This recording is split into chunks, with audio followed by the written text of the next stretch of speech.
close for the black skaters being out of play, but that's what the inside pack referee is like looking very tightly on. So finally out of play there, lead awarded for green.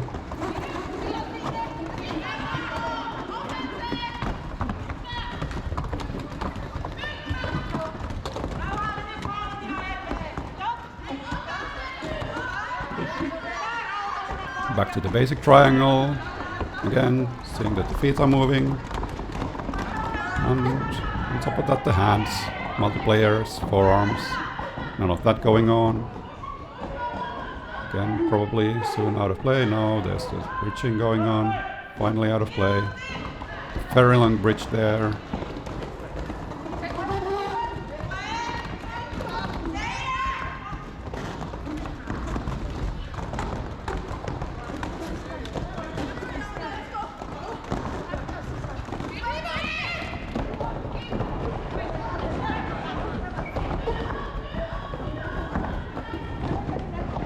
Star pass complete for black team. Pack speeding up quickly on the outside. Often the OPR positions might change. For example, if the front one needs to enforce a penalty or like drop back for any reason, and the pack is speeding up. If you have more speed, it's the middle one or even the back one, just like go for it. Good re-entry for the black jammer, right in front of me.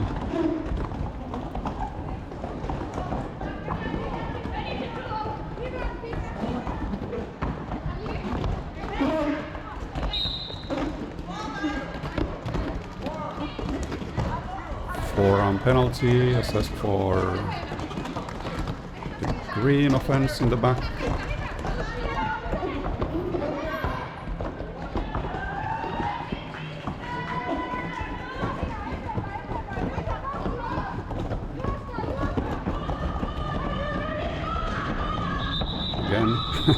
Pack very quickly speeding up, and in the curves especially, as we know, there's way more distance for the OPRs than the skaters, so you really need to anticipate the black pack movement. Like for example, well, these are all Finnish skaters. I'm a native Finnish speaker, so I know what the coaches are like shouting. If they're shouting like take the front, I probably know that I need to speed up already even before the skaters react. So it's quite useful to use the things you hear from the benches or the skater communication to anticipate as the OPR on whether you need to accelerate already or not.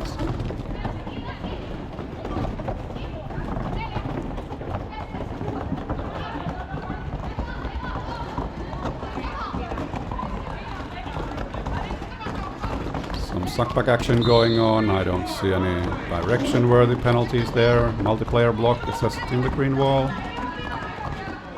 by a jammer referee, I believe, so probably impeding the jammer, as is most often the case anyway.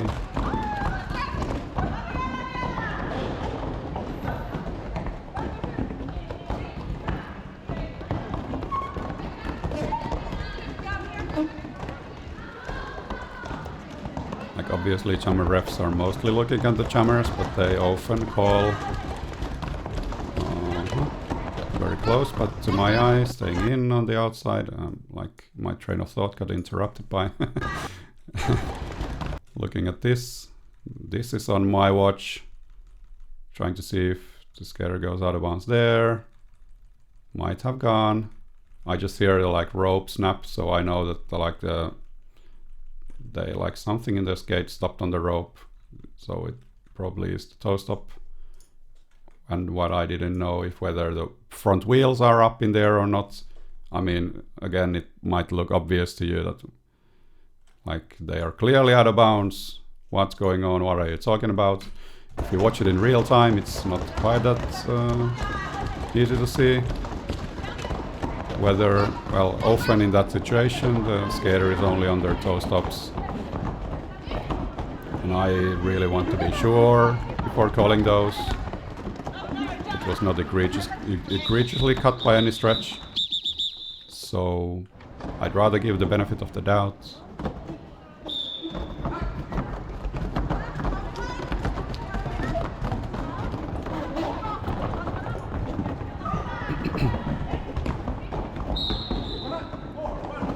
But that might have been a situation where, I'm always thinking that if a situation is like a sort of mistake, should I had more of my focus there? Should I been able to make the right call, which probably was a cut penalty in that situation? And yeah, that was probably some level of mistake by me. I wouldn't consider that a huge mistake, because it was not obviously very obviously like touching out of bounds. It was just like a couple of centimeters.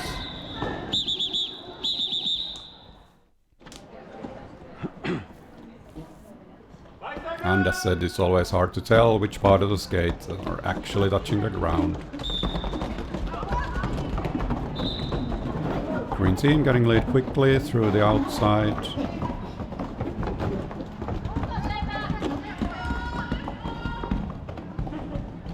Watching the hands here.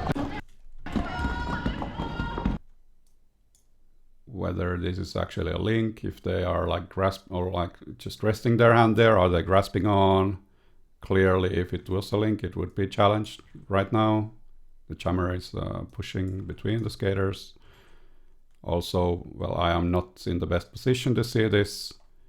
If it would be called, I would expect it to be called from either the front inside or the front OPR. They have a much better angle on this, but to my eye, probably actually looks like my call there would be that there was no actual grasp. There was no force in the grasp, so it would not constitute a link. Big offense coming. Like here, making these bookmarks again. I think green skater touch out of bounds. Right here. So making a bookmark. Okay, obviously I'm more interested in this jammer situation that's developing here, but so this blocker needs to re-enter behind at least the initiator of the block and also some other opponents, obviously their teammates as well, that are in superior position right now. But I correctly it would clearly be a mistake for me to keep looking at this for several reasons. Well, jammer situations have more relevance to the game. The pack is speeding up. There's the back OPR coming on, so as hard as it always is, I'm just consciously letting go of this. Even if they cut, I mean, I can't be the one looking at that. That's a conscious decision at that point by me. But I'm kind of here, still attached to my bookmark, but here I see the skater recycling, so I'm okay, good enough for me. Let the pack refs handle it.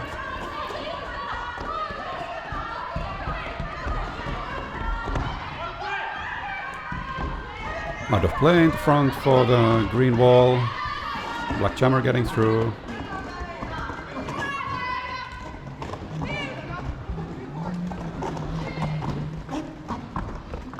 Tight re-entry from the box, question mark, for the green jammer.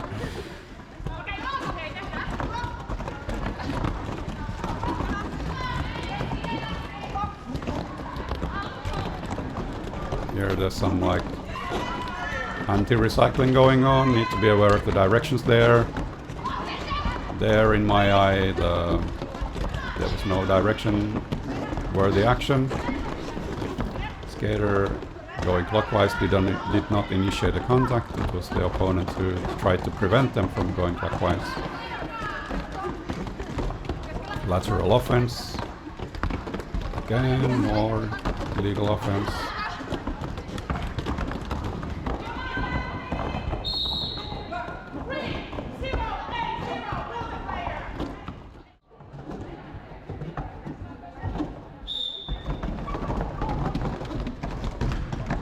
And yeah, I'm nodding along.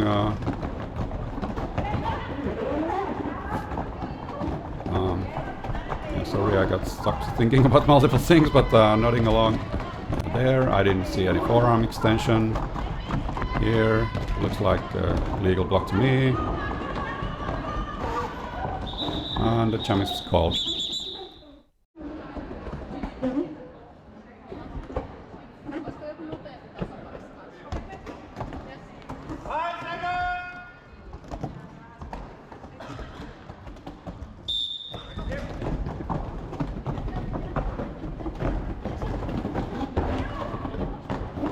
Green jammer getting recycled.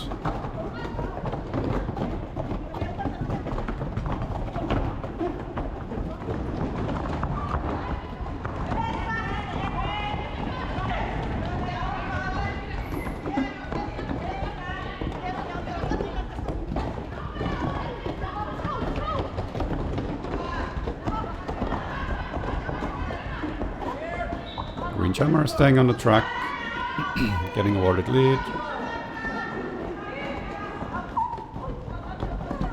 Watching the hands here on the outside. This is a good example of a legal block by using the upper arm. That is a legal blocking zone.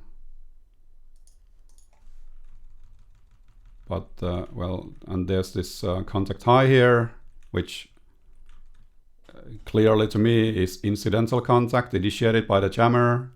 I wouldn't like a high block call there.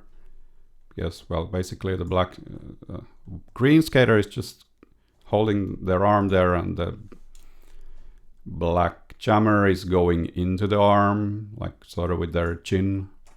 And it's like incidental. They're not leading with their head, which would lead me to think about head blocks or blocking with the head, which is also very unsafe and illegal. That looks like a derby to me. Out of play being called, and the green skaters like yielding way in time. They're they're the green jammer getting their last points, and they can still score while they are upright, and upright they're only touching the track with their skates.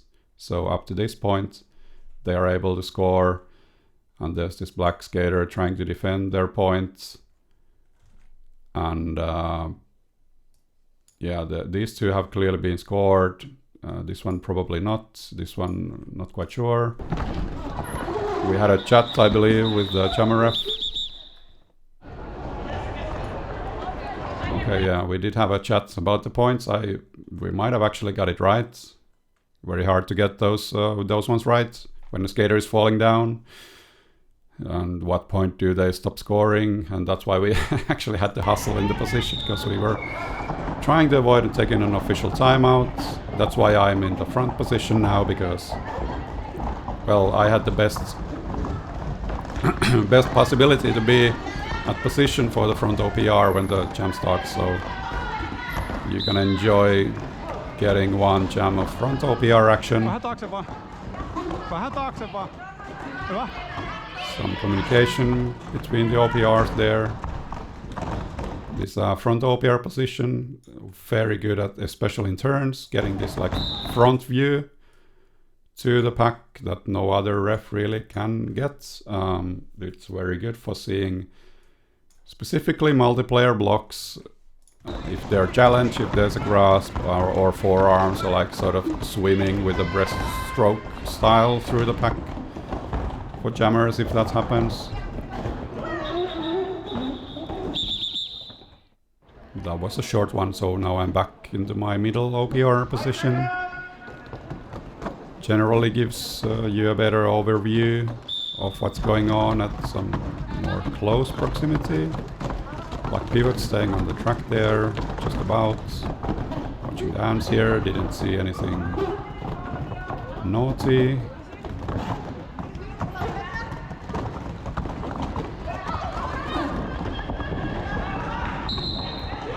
Black team getting awarded lead.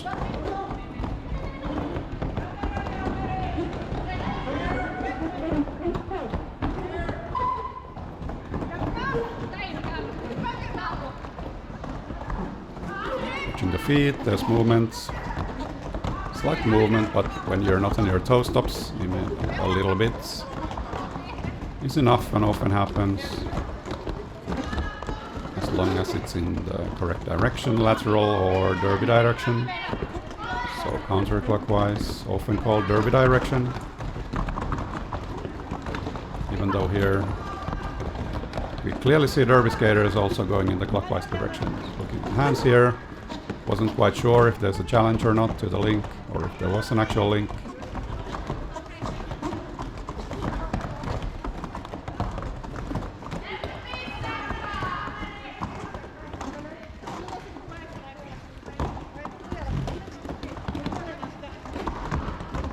Suck back action going there, at least that's what I saw. So the jammer going back and the blocker just taking what's like left behind the jammer. They're not like actively pushing clockwise, they're just like taking the available space. Here I could follow the jammer back there and leapfrog over the other OPR, but I thought it was clear enough to like let go of it. That was here this might be called for direction, like this one, this action. But again, the jammer is also like actively trying to go like backwards and behind. So again, not clear enough for me to constitute a penalty, even though I'm sure again there are a lot of refs that would already call a direction there. I would see that more as like a technically sort of deal. Sort of ticky-tack. Not huge impact on the gameplay, and not clear enough in the first place.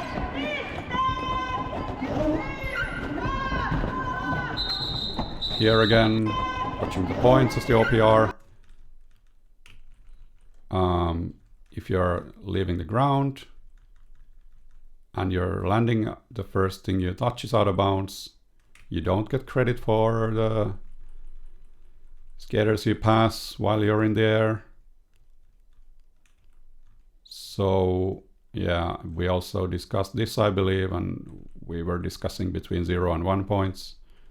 I mean, and I told that the situation that I have a worse position. This back OPR has a way better position looking at it laterally.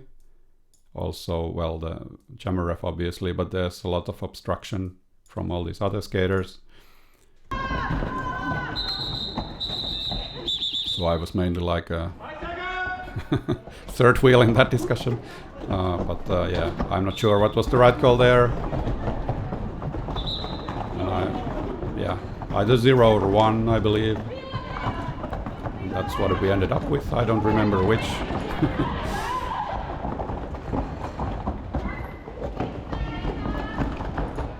Some light forearm hooking action on the outside. Again, not clear enough for me that there was any impact caused, so no calls all around.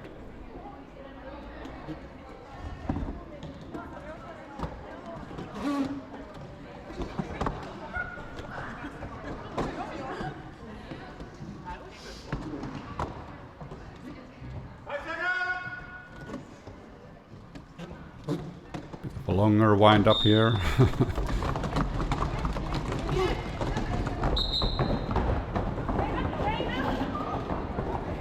We might have actually, this might be the start of the second period.